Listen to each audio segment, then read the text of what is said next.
Los poderes políticos y económicos en Colombia, representados por figuras como Germán Vargas Lleras y su partido Cambio Radical, se encuentran en una encrucijada de cara a las elecciones de 2026. A pesar de múltiples esfuerzos, no han logrado erosionar la imagen positiva del presidente Gustavo Petro ni poner frenos significativos a las políticas de su gobierno. A pesar de que algunas reformas propuestas por el gobierno de Petro han encontrado resistencia en el Congreso, el presidente ha logrado superar muchos de los obstáculos y ha impulsado avances importantes. Si bien no se ha alcanzado todo lo prometido en su campaña, algunos logros han sido significativos, lo que ha frustrado a los sectores tradicionales de poder. Estos sectores recurren a las mismas estrategias de siempre, discursos y promesas de solucionar los problemas del país. Sin embargo, cuando logran acceder al poder, muchos terminan gobernando en beneficio de sus propios intereses y de sus allegados, dejando de lado a la ciudadanía y perpetuando las desigualdades existentes. Germán Vargas Lleras, en un intento de recuperar su protagonismo, ha iniciado una gira nacional por regiones como Huila, Casanare y Meta. Al mismo tiempo, figuras del Centro Democrático, como Paloma Valencia, Miguel Uribe y María Fernanda Cabal, también han comenzado a lanzar sus campañas o precampañas presidenciales. En un acto que refleja la violencia política interna del Centro Democrático, estas figuras políticas tuvieron que pactar un acuerdo de no agresión entre sí, evidenciando las tensiones dentro del partido. Aún así, Germán Vargas Lleras continúa avanzando con sus planes presidenciales, temeroso de perder terreno político. Vargas Lleras ha recurrido nuevamente al discurso alarmista de que Colombia se convertirá en una nueva Venezuela, un argumento que ha utilizado en el pasado sin mayor efecto. En 2022 se aseguraba que el gobierno de Petro llevaría al país al colapso, algo que no ocurrió, por lo que ahora sitúa ese colapso en el 2026. Este tipo de retórica no ha tenido eco entre la población, que ha comenzado a informarse mejor y a analizar la situación del país de manera más crítica. A pesar de los intentos de Vargas Lleras y otros políticos tradicionales, muchos colombianos no creen en los pronósticos catastróficos que se han hecho.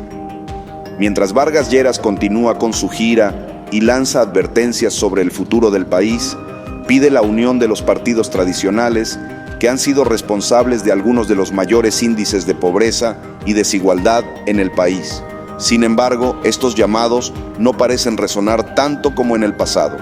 Vargas Lleras ha mostrado preocupación por el orden público, destacando que, según él, Colombia ha retrocedido 25 años en el control territorial. Señala la toma de un corregimiento como un éxito aislado y critica la falta de control sobre regiones estratégicas, como el Cañón del Micay, dominadas por grupos ilegales.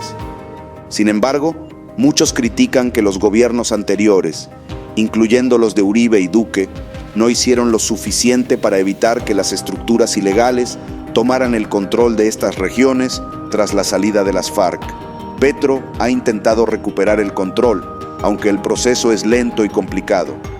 La consolidación del poder territorial por parte de los grupos criminales, especialmente después del proceso de paz con las FARC, ha sido un problema creciente. Los críticos de Petro, como Vargas Lleras, ignoran que la falta de acción de gobiernos anteriores permitió este avance. En varias zonas del país, la violencia ha aumentado debido a la competencia entre diferentes grupos armados por el control territorial. Antes, las FARC ejercían un control más unificado, pero tras su desmovilización, varios grupos han luchado por el dominio, lo que ha generado un aumento en los índices de violencia. Vargas Lleras argumenta que la situación actual es una pesadilla en muchos aspectos, citando problemas con la infraestructura, el petróleo, el gas y la energía. Sin embargo, la realidad muestra que la producción de energía y recursos sigue operando con relativa normalidad. A pesar de las críticas a la industria turística, esta ha mostrado un crecimiento sostenido. En varias regiones del país se ha visto un aumento en el número de turistas, lo que contradice las afirmaciones de que el turismo está siendo afectado negativamente por el gobierno actual. La industria manufacturera ha enfrentado altibajos, pero no todo ha sido negativo.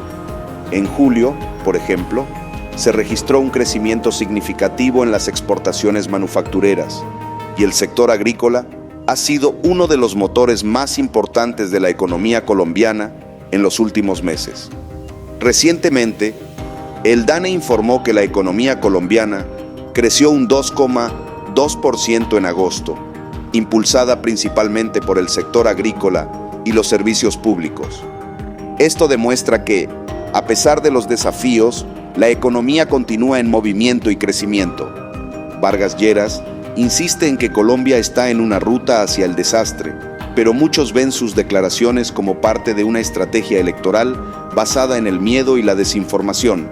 Según él, si Petro o un candidato afín ganan en 2026, el país estaría condenado a seguir el camino de Venezuela. Sin embargo, el argumento de la venezuelización de Colombia ha perdido credibilidad con el tiempo. A pesar de los constantes pronósticos de colapso, la situación en Colombia no ha llegado a los niveles que muchos opositores habían predicho. Vargas Lleras, en su discurso, también criticó las políticas laborales del gobierno de Petro, particularmente la reciente reforma laboral aprobada en la Cámara. Esta reforma ha generado incomodidad entre los sectores empresariales y políticos tradicionales. Mientras tanto, Cambio Radical, el partido de Vargas Lleras, enfrenta su propio escándalo. Recientemente, uno de sus miembros, César Lorduy, fue denunciado por acoso sexual, lo que ha puesto al partido nuevamente bajo escrutinio público. Cambio Radical abrió una investigación interna contra Lorduy, pero muchos consideran que esto es simplemente un intento por apaciguar la opinión pública y que eventualmente las denuncias serán archivadas sin consecuencias reales. Este no es el único caso que afecta a Cambio Radical. Otro miembro del partido, un concejal en Duitama, fue denunciado por una periodista por intentar besarla sin su consentimiento mientras ésta realizaba una transmisión en vivo, lo que generó indignación. Este tipo de comportamientos han sido recurrentes en el partido, que ha enfrentado múltiples escándalos relacionados con corrupción y abuso de poder. A pesar de los intentos por minimizar estas denuncias, el impacto en la imagen pública del partido es notable. Germán Vargas Lleras y Cambio Radical están tratando de mantenerse relevantes en medio de una serie de denuncias que involucran a sus miembros. Mientras piden unidad para derrotar a Petro, deben lidiar con su propio historial de corrupción y malas prácticas. El partido ha sido acusado en múltiples ocasiones de avalar candidatos cuestionados. Según el senador Ariel Ávila, Cambio Radical es una fábrica de avales para políticos con antecedentes de corrupción y vínculos con grupos criminales. Durante la década de 2000, Cambio Radical tuvo a varios de sus miembros condenados por nexos con paramilitares. Figuras como Reinaldo Montes, Óscar Wilches y Carely Lara fueron algunas de las más destacadas en los escándalos de la parapolítica. Entre los casos más notorios también se encuentra el de Miguel Pinedo Vidal, quien fue condenado por sus vínculos con grupos paramilitares. Este tipo de situaciones ha manchado la reputación del partido y ha puesto en duda su compromiso con la legalidad. Además de estos casos, Cambio Radical ha visto a varios de sus gobernadores electos involucrados en escándalos de corrupción. Facundo Castillo, Oneida Pinto y Álvaro Cruz son solo algunos de los nombres que han sido vinculados a prácticas corruptas. A pesar de estos antecedentes, Cambio Radical sigue siendo uno de los partidos más influyentes en el panorama político colombiano. Ahora, con Vargas Lleras al frente, intentan reorganizarse de cara a las elecciones de 2026, buscando alianzas con otros sectores tradicionales.